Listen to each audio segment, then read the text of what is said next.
to an exercise we regularly do called the cat-camel. Alright, in this, we want to put our hands underneath of our shoulders and our knees underneath of our hips. And we're looking to mobilize the SI joint along with the whole spinal column. So we roll our hips underneath, round our spine, drop our head, and then reverse the action, pushing our hips back, arching our back, bringing our head up. We go through this 5-10 times, creating this pumping action. It's important to have the thighs and the arms staying still while we mobilize the hips and the spinal column. The next exercise I want to do is called hip rotations. What we do is we stay in this 4-point position. We keep a neutral spine, so our lower back is relatively flat, our stomach is tight, our core is engaged, like you're bracing for a punch. Abdominal bracing is a term we use here at the office.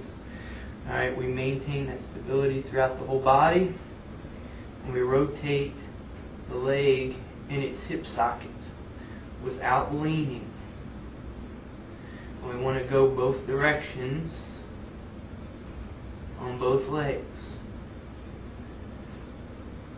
For people who particularly find this difficult to maintain that stability and that tension throughout the midsection, take away the rotary component and just do lateral motion, side-to-side motion, in what we call a fire hydrant. Here we just lift the leg to the side without rounding the hip up.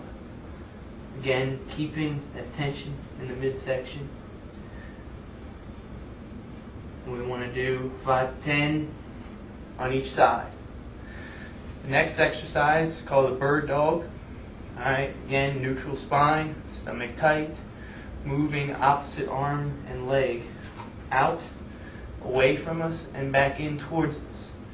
Maintaining a stable torso, maintaining neutral spine, not allowing our balance to be compromised, not allowing the hips to rotate left and right.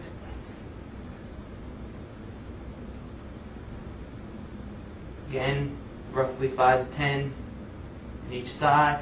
So we would stop and move the other direction. Beginners can put their hand and knee back down and start from there. For a longer time under tension, longer time of doing the exercise and greater core stability, bring the hand and knee that are moving together while maintaining that tension in your midsection. Okay? Another exercise we often do is, again, maintain that 4-point position and rotating our body, our arm, up and around without moving the hip.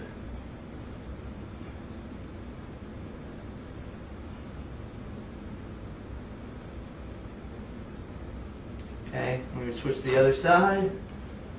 Have to keep the stomach tight. The hips stay parallel with the floor. On our side, bend our legs at the knee. We're going to put our hands together, lay completely on our side, and rotate over and around as far as we can, without letting our knees come off the floor.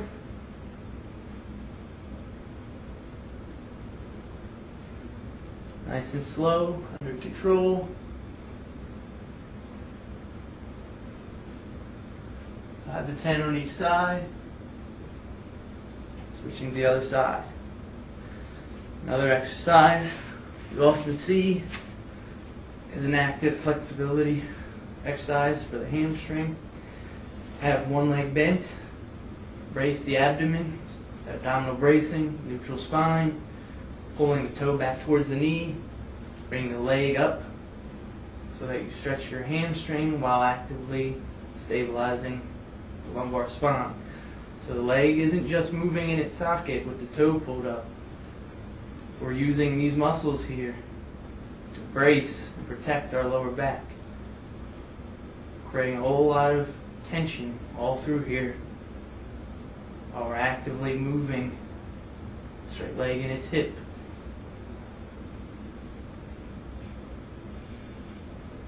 Alright, another exercise is bringing that straight leg out away from us, maintaining contact with the ground with our hip, and maintaining that abdominal brace, and bringing that leg back up.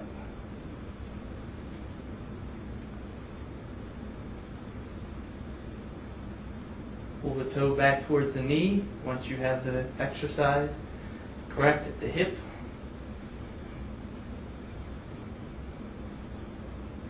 For more advanced people, I may have combined this motion with rotation, all while maintaining that abdominal brace.